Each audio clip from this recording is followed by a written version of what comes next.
من القلب للقلب. الظالم مش مرتاح، مش مرتاح، ده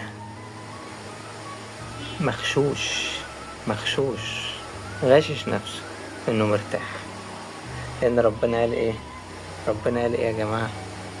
ولا تحسبن الله غافلا عما يعمل الظالمون. اعمل لك اكتر من كده؟ مش انا اللي قايل، كلام الله. خلاص. وفي اكتر، في اكتر يا عم من ان الظالم هو بيقرا القرآن، بيقرا لان ربنا قال ايه؟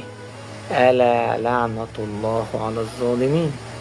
فخلصت يا جماعة، ما تشغلش بالك بقى، ما تشغلش بالك من فرق. الرسول صلى الله عليه وسلم قال اتقوا الظلم فإن الظلم ظلمات يوم القيامة. فلازم يجيله ضلمة في حياته، فالضلمة جاياله، ما تقلقش، ما تقلقوش.